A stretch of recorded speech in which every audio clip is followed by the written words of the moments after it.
Chegou a hora de mais um Coletiva Tendências, um programa com o apoio de WTAG. Resultados reais, Digital First. Olá, sejam bem-vindos a mais um Coletiva Tendências, o programa que traz para vocês as novidades e as inspirações da comunicação e do marketing. Para quem ainda não sabe, eu sou Patrícia Lapuente, jornalista e podcaster que comanda todos os bate-papos aqui do programa. Bom, e o que a gente vai falar hoje? A gente vai falar hoje sobre recrutamento na comunicação. O que vocês acham que um bom currículo precisa ter? Esta e outras dúvidas sobre recrutamento na comunicação serão respondidas ao longo deste episódio. E quem falou comigo sobre isso é a consultora de carreira e gestão de pessoas, Daniela Bolsinha. Bom programa!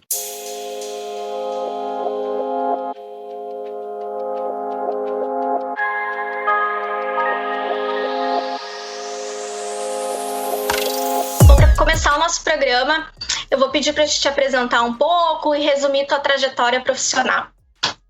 Obrigada.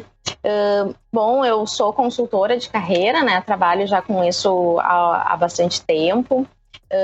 Eu sou formada em psicologia e durante a minha experiência eu fui me especializando em psicologia organizacional, né? Trabalhei em recursos humanos, trabalhei em organizações, até que fui aos poucos construindo também toda a minha trajetória profissional para o desenvolvimento de carreira de pessoas. Fiz algumas formações em coaching na área de carreira e atualmente faço doutorado também em desenvolvimento de carreira. E com isso, então, venho, né, também traçando algumas carreiras paralelas, né? Então, tanto como consultora, trabalhando com orientação profissional e de carreira, também fazendo alguns treinamentos com empresas e também com uma carreira acadêmica, docente em paralelo. Uhum. Bom, para começar então a nossa temática de hoje, a gente cresce vendo nossos pais com currículos formais, contendo foto, nome, endereço e experiências profissionais. Esses currículos engessados valem para hoje também na comunicação? Então, na verdade, o currículo ele tem passado por diversas transformações também, né, ao longo do tempo. Então, eles ainda existem, eles ainda são utilizados pelos recrutadores, porém, cada vez mais, né, são disponibilizadas ali informações de formas bastante diferentes do que em gerações anteriores, né? Então, uma das coisas que eu sempre comento é evitar buscar um modelo de currículo no Google, por exemplo, porque pode ser que apareçam esses modelos mais antigos, né? Então, determinadas informações hoje já nem são mais pesquisadas, né? Não são mais utilizadas nesse documento, como, por exemplo, um endereço completo, né? Hoje não tem essa necessidade, basta colocar bairro, cidade e já fala bastante do candidato. Uhum. Bom, falando nisso, pode-se inferir que daqui a alguns anos esse modelo não exista mais para os candidatos a vagas em comunicação? Sim, na verdade, eu não diria que eles não vão mais existir, não ser mais utilizados, mas, de fato, cada vez mais passando por essas transformações. Então, por exemplo, na área da comunicação é muito comum serem utilizados infográficos, portfólios, vídeo currículo. Então, é ainda um currículo, porém em outros formatos, né, de outras formas que esse recrutador vai avaliar. E quais são as mudanças que se percebe na apresentação desses currículos na comunicação, visto que é uma área extremamente criativa e também despojada? Sim, acho que, na verdade, a comunicação é uma das áreas que realmente mais pode ousar na construção desse currículo, né? Então, de alguma forma, principalmente dependendo do tipo de vaga, né, do tipo de oportunidade para a comunicação. Então, se, por exemplo, vai ser uma atuação que vai demandar mais de criação, que de alguma forma esse profissional ele possa também mostrar através desse currículo essa determinada competência, né? Porque eu costumo dizer que o currículo é a porta de entrada num processo seletivo, né? Então, ele é realmente o primeiro momento de chamar a atenção de um recrutador. Então, é a oportunidade de fato usar mais, né, essas habilidades de criação, de expressar maior criatividade para o recrutador. Em relação a isso, até onde pode ir essa criatividade e o despojamento nesses currículos? Então, acho que um ponto interessante, né, para se pensar em relação a isso é que, principalmente se houver uma vaga, né, uma oportunidade em aberto a qual o candidato esteja concorrendo, sempre é importante poder tentar, de alguma forma, associar esse currículo com a oportunidade e com a instituição que está ofertando essa vaga. Porque mesmo que seja uma área de comunicação, se, por exemplo, for uma instituição que é mais tradicional, talvez exista, então, um limite, né, de até onde pode ser posta essa criatividade no currículo. Agora, se for uma instituição que já é realmente, né, mais informal, que é uma oportunidade também que busca uma criação, uma criatividade maior, aí sim vale poder buscar formas alternativas, como, por exemplo, né, um infográfico. E o que é importante hoje para estar no currículo de um comunicador? Eu acho que, de fato, né, como dependendo da oportunidade, realmente é apresentar essa criatividade de alguma forma, mas também é bem importante mostrar o que esse profissional já teve de experiências e já fez através de alguns resultados. Então, o portfólio hoje é super importante, né? Ele pode ser encaminhado junto do currículo mais tradicional, né? Então, tem lá aquele documento que fala das experiências profissionais e junto o profissional encaminhar o seu portfólio para mostrar um pouco mais dos trabalhos que já realizou. E da mesma forma, poder de alguma maneira tentar apresentar, né, esses resultados das experiências que já teve. Então, de poder pensar, bom, nessa instituição que eu, né, fiz um trabalho, o que eu agreguei a essa experiência, a essa instituição, o que eu posso dizer que foi um resultado meu através do meu trabalho. Então, isso hoje é bastante importante e realmente também chama muito a atenção dos recrutadores. E quais são as tendências que se pode perceber nesses currículos de comunicadores? Hoje tem se utilizado muito videocurrículos, né? Então é também uma forma de mandar o currículo tradicional, mas já apresentar um pouco de competências mais comportamentais, né? De poder também apresentar como é que esse profissional se expressa. Então, são formas diferentes que podem chamar a atenção e está sendo bastante utilizado.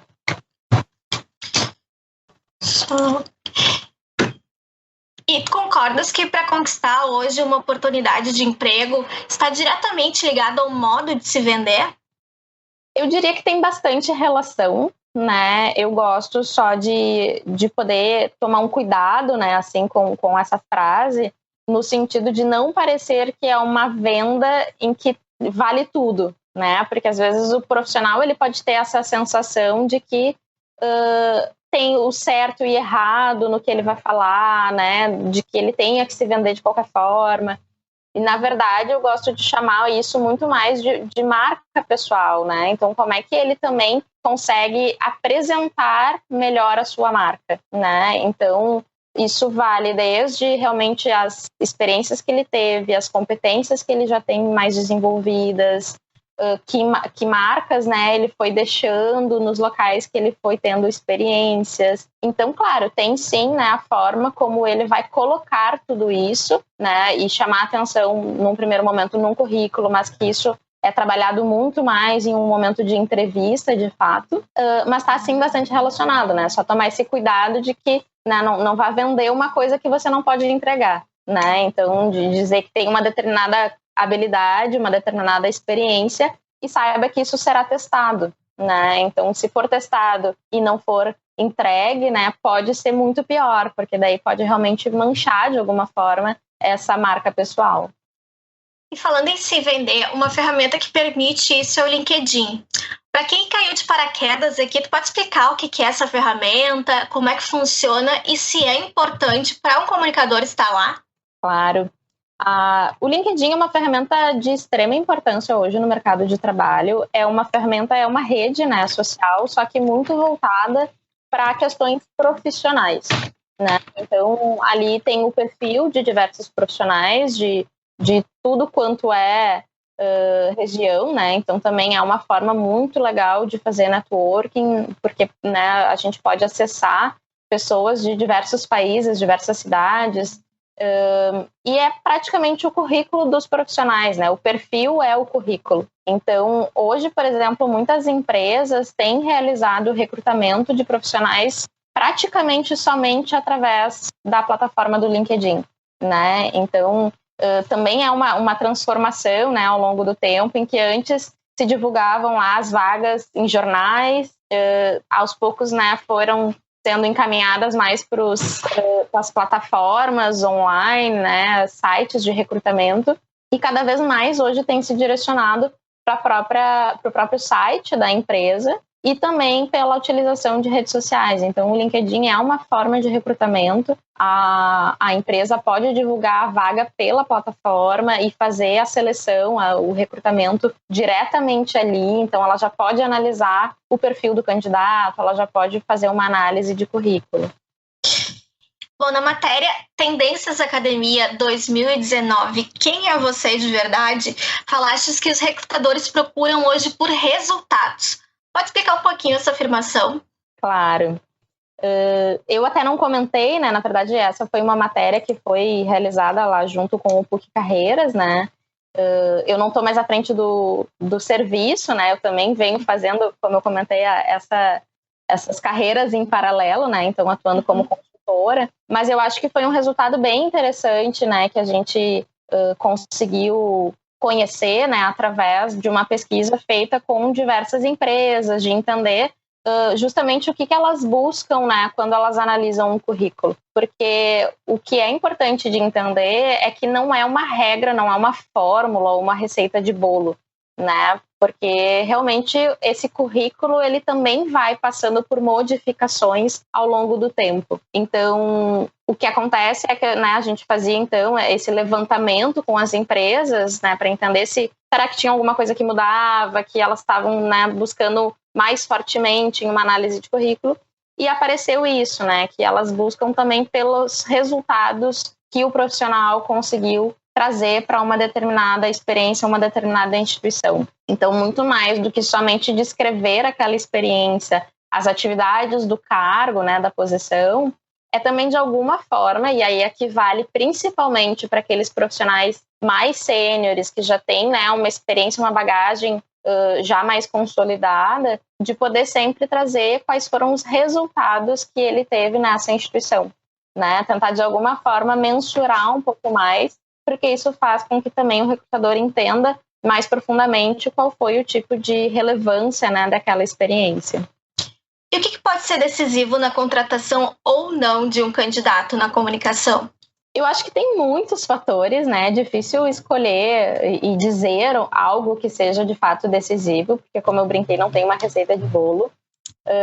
Mas eu gosto muito de trazer, que eu acho que tem muito do brilho no olho, né? Assim, do quanto que o profissional, ele de fato busca aquela oportunidade, que de fato ele vê que vai ser uma oportunidade que vai agregar ele, que ele também vai agregar a instituição. Então, isso de fato a gente talvez não consiga demonstrar tanto pelo envio de um currículo, né? E aí vai realmente para um momento mais de entrevista.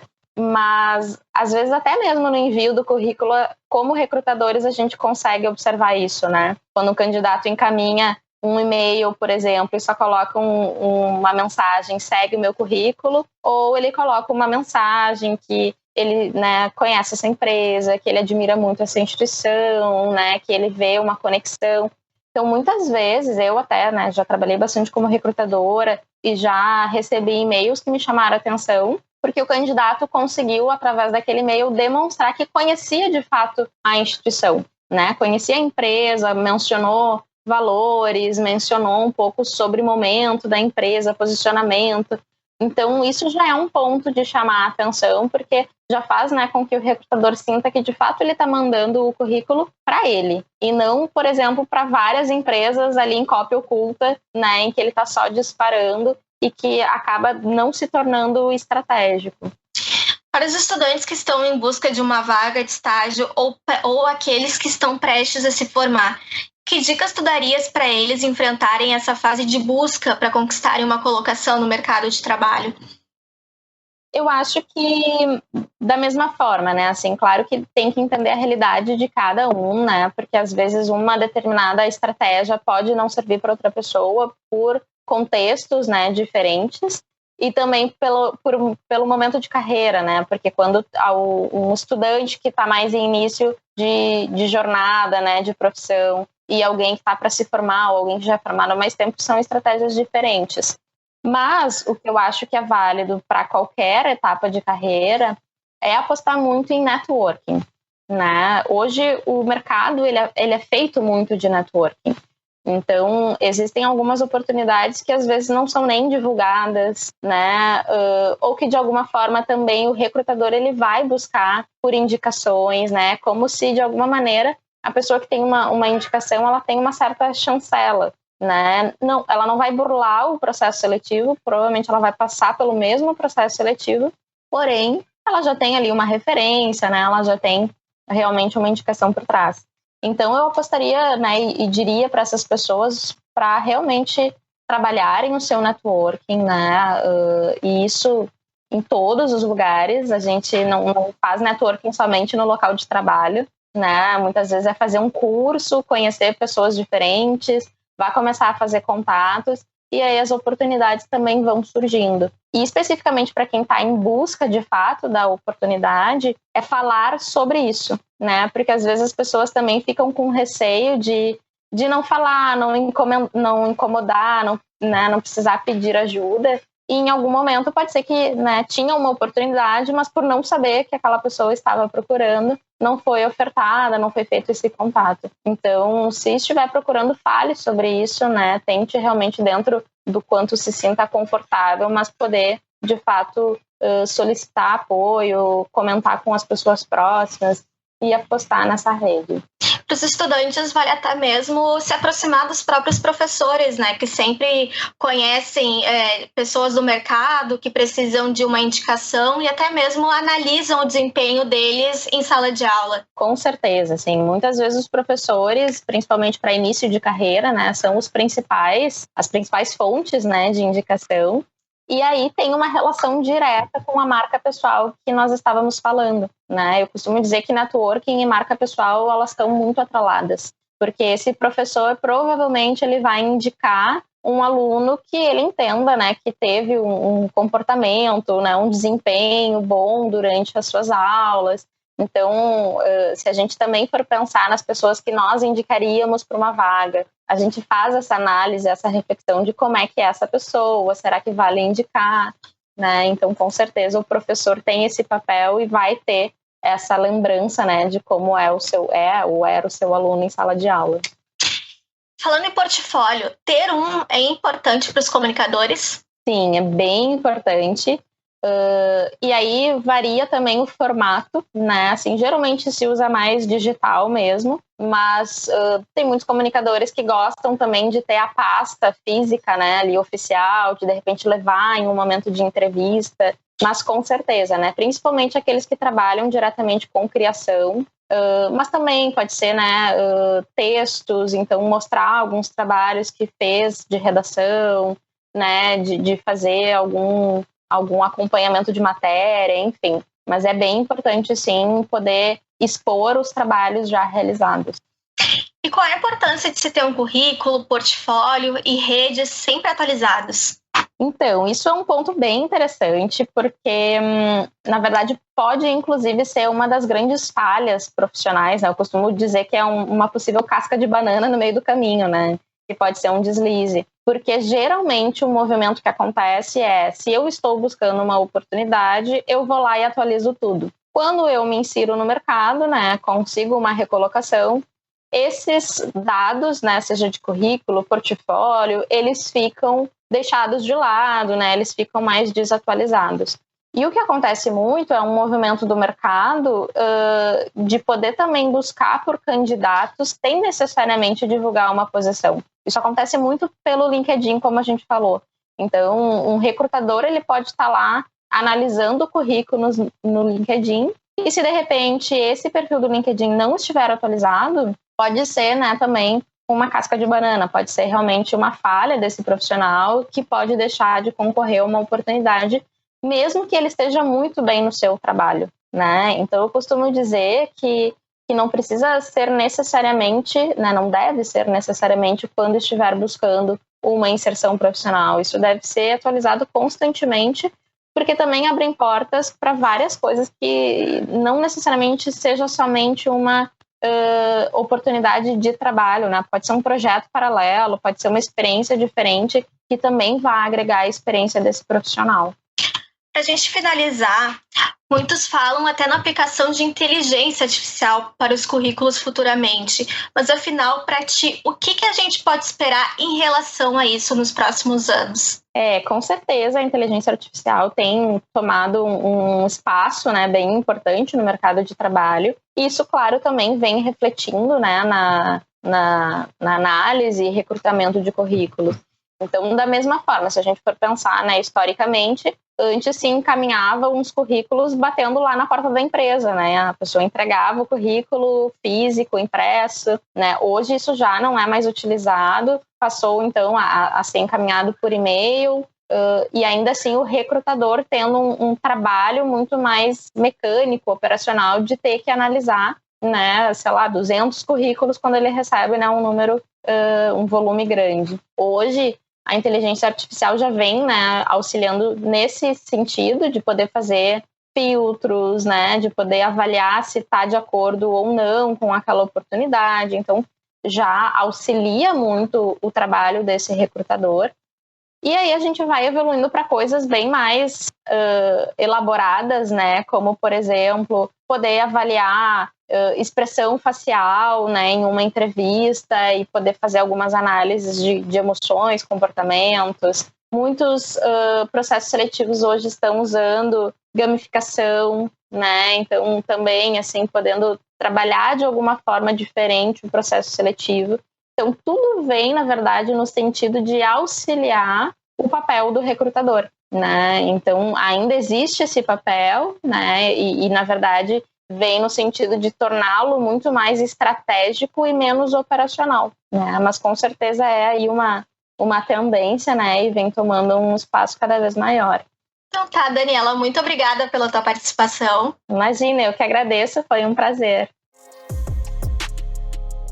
Então, este foi mais um episódio do Coletiva Tendências com edição da Papier Conteúdo e produção de coletiva.net. Comentários, sugestões e críticas podem ser feitos por meio do nosso e-mail tendências@coletiva.com.br e também das nossas redes sociais. Estamos no Facebook, no LinkedIn e no Instagram pelo @Coletiva Tendências, tudo junto. Até uma próxima. Tchau, tchau.